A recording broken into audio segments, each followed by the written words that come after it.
अस्सलाम वालेकुम। आज हम एक अफसाने का फिक्री फ़नी जायज़ा लेंगे। अफसाने का नाम है कफन। हाँ, वही जिसकी जेबें नहीं होती। अफसाना कफन मुंशी प्रेमचंद का बहुत ही मशहूर अफसाना है। ये अफसाना गुर्बत, भूख, बेहिसी और समाजी जिबर की अक्कासी करती है। इस अफसाने का फ़नी व फिक्री जायज़ा लेने का मकसद उन तालिब इल्मों को आइडिया देना है जो तहकीक करना चाहते हैं। सबसे पहले अफसाना कफन का खुलासा सुनिए। अफसाने की कहानी 3 किरदारों के गिर्द घूमती है। क्यों बापू? घेसू, माधो और बुधिया। घेसू और माधो बाप बेटे हैं। घेसू बाप है और माधो बेटा, और बुधिया घेसू की बहू, माधो की बीवी। जिस वक्त मुंशी प्रेमचंद के मुंतशिर ख्यालात मुनज़्ज़म होकर सफ़े किरतास पे उतरने लगते हैं, उस समय बाप बेटा यानी घेसू और माधो अपने झोंपड़े के बाहर अलाव रोशन करके आलू भूनकर खा रहे होते हैं। घेसू और माधो इंतहाई कामचोर, सुस्त और मुफ्तखोर हैं। जो आलू वो खा रहे थे वो भी किसी और के खेत से उखाड़ कर लाए थे।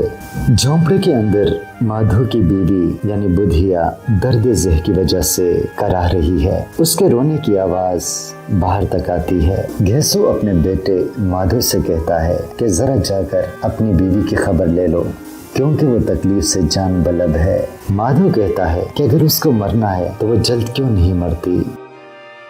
झोंपड़े के अंदर न जाने की एक वजह यह भी है कि उसे ये खौफ है कि अगर मैं झोंपड़े के अंदर चला गया तो मेरे वालिद घेसू तमाम आलू खा जाएगा। भूख तहजीब के आदाब भुला देती है।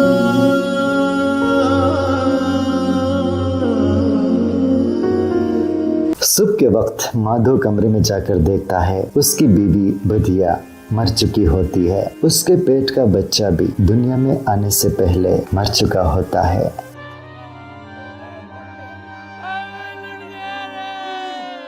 बाप बेटे को कफन की फिक्र होती है, इसलिए वो मगरमच्छ के आंसू बहाने लगते हैं। गांव वालों के पास मदद के लिए चले जाते हैं। गांव वाले हमदर्द लोग थे, इसलिए उनकी फरियाद सुनकर उनकी मदद कर देते हैं। बहुत जल्द 5 रुपए की माकूल रकम जमा हो जाती है। यूँ समझिए आजकल के 5000 रुपए। घेसू और माधो कफन खरीदने के लिए बाजार की तरफ जाते हैं, लेकिन बाजार जाते हुए रास्ते में उनकी नीयत खराब हो जाती है और वो एक मेखाने में दाखिल होते हैं जहां वो पेट भर कर खाना खाते और खूब शराब पीते हैं। कफन दफन के सारे पैसे उड़ा देते हैं। घेसू और माधो शराब के नशे में धुत मेखाने के बाहर पड़े होते हैं और बुधिया की लाश कफन की मुंतजिर है।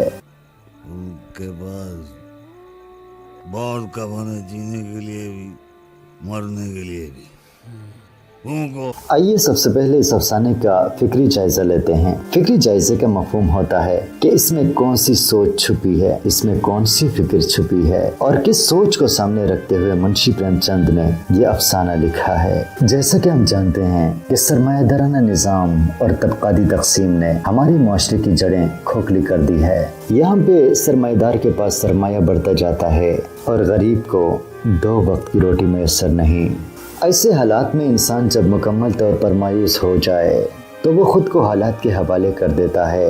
काहिल, सुस्त और बेहिस तबका पैदा होता है। इस अफसाने में ये सोच छुपी है कि इंसान अगर अच्छा बन जाए तो वो अशरफुल मालूकात है, वो फरिश्तों से भी बड़ा मकाम हासिल कर लेता है। लेकिन अगर वो इंसानियत छोड़ दे तो वो जानवरों के दर्जे से भी गिर जाता है। मुंशी प्रेमचंद के अफसानों में बेहिस जिंदगी की अक्कासी भी है। गांव के लोग एक तरफ हमदर्द होते हैं तो दूसरी तरफ उन्हें बेशुमार मसाइल का सामना करना होता है।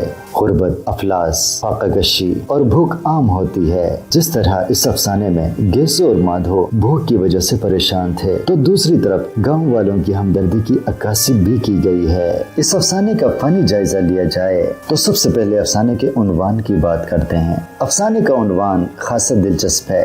उन्वान पर नजर पड़ते ही कारी में ये तजस्सुस पैदा हो जाता है कि इस कहानी में क्या होगा।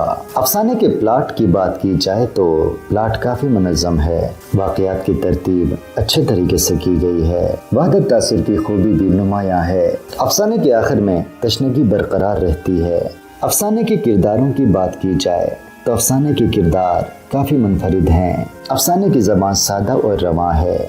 دیہاتی لوگوں کی زبان اور ان کے محاورات بڑے سلیقے سے پیش کیے گئے ہیں۔ شعور کی رو کی جھلک بھی افسانے میں دکھائی دیتی ہے۔ افسانہ نگار مختلف طریقوں سے ہمیں ماضی کے جھروگوں سے بھی آشنا کرتا جاتا ہے۔ ناظرین کرام، یہ تھا افسانہ کفن کا مختصر فکری اور فنی جائزہ۔